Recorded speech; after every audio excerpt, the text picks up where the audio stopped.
What is going on, everyone? Welcome to your 76th Java tutorial, and in this tutorial we're going to be finishing up that program that lets us do mouse events, and well, that's pretty much it.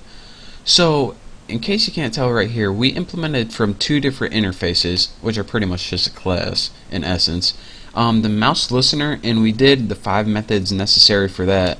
But we implemented from this other one too, MouseMotionListener, and these are pretty much, like you can see, the motions of the mouse. So when you move the mouse like this, or click and hold down and drag, that's what registers these events.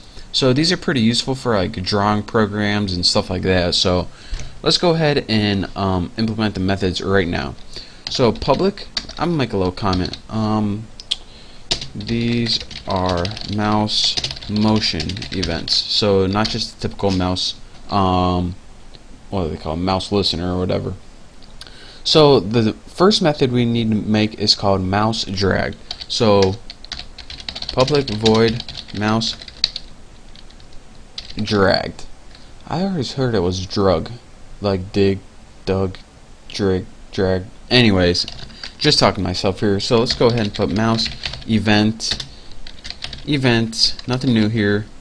And for the body, what do we want to do when they drag the mouse? Well, let's go ahead and there's nothing really we can do except change the status bar dot set text, and we'll set it equal to something like, put that back. Come on, Haas.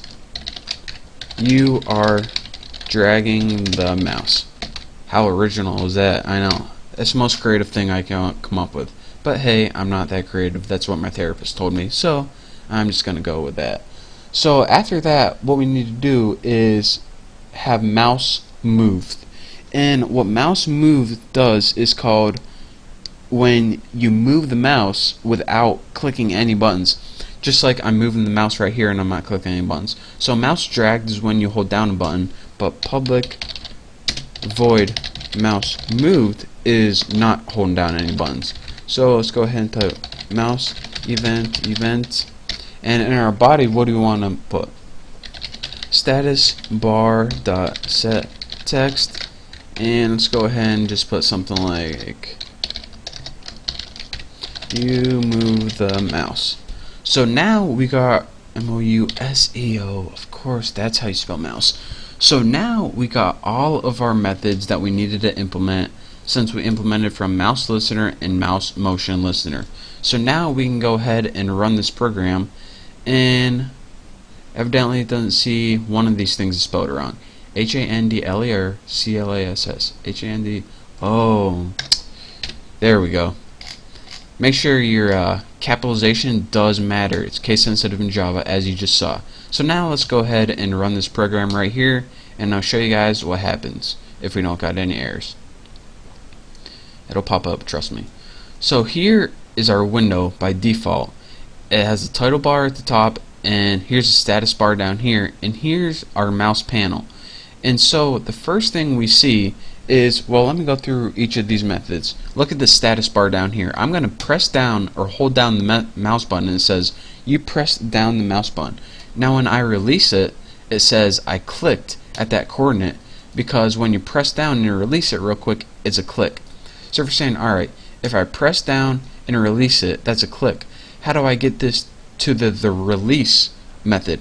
Well, if you click it and drag it and let it go, that's the one that says you release the button. So if you click down and release in the same spot, it's a click. If you click down and drag it and release it, it says you release the button. So now what do we have? We have mouse pressed, mouse clicked, mouse released. We also have mouse entered. As you can see, as I'm entering it, it's changing red. As I'm exiting it, the mouse has left the window. It's changing white. And lastly, I have you move the mouse. And if I hold down my button, look, I'm clicking down the button and dragging, it says you are dragging the mouse. So now let me talk through each of these methods. You guys should know what all this means, how to create the window by now if you've been watching my tutorials. And let me talk through each one of these. Remember, well, I might as well just run that again so I can bring it up. Bring it right there. So remember when it said mouse clicked, it set the text equal to the two coordinates, %d, which was event get x and get y. And I know you guys can't see get y, but trust me. So look at this. Clicked at 10:10:65. Clicked at 30:46. So that is pretty much what it means. And for your information, the x is left to right and the y is top to bottom. It starts at 0, 0 right here, and it increases the most right here. Look, 279, 141. So that is what click does. The mouse pressed is pretty much taking it right here, and when you pressed it down, that's why we were able to get this text. You press down the mouse. Mouse released. Let me make sure I can't move my mouse. You release the button. So that's why we're able when we let go of our mouse button. And of course, when we enter the area, it not only says you enter the area for a short bit of time, but it also changes the color to red. Look at this. Not in, not in. Oh, I entered. I didn't come in yet. Oh, I just entered again. It's red. So now, what else did we do? Exited is white. It's the same thing. And the last one is dragged, which is holding your mouse button down. That way, we were able to set the status bar to you are dragging the mouse and moving it without holding it down. You move the mouse. Look at that. So now, what do we know how to learn in Java? In this little program that took quite a little ways to build, we learned how to respond to the user's mouse events. So now we know how to respond to their keyboard events using scanner and the other stuff we learned in that tutorial, and also their mouse events right now. So we can pretty much start building some pretty cool programs using, graphics and stuff like that. But for the next tutorial, I'm probably going to be teaching you about layouts, how to make super cool windows with buttons right where you want them, and more stuff like that. But for now, thank you guys for watching my mouse event handling tutorial. I hope you learned a little something. Of course, not too much, because come on, why would you want to learn a lot? Learning, not that fun. So again, thank you guys for watching. Don't forget to subscribe to my channel. So glad you're subscribers. So glad. Thank you for your views. Don't forget to subscribe again, and I will see you next tutorial.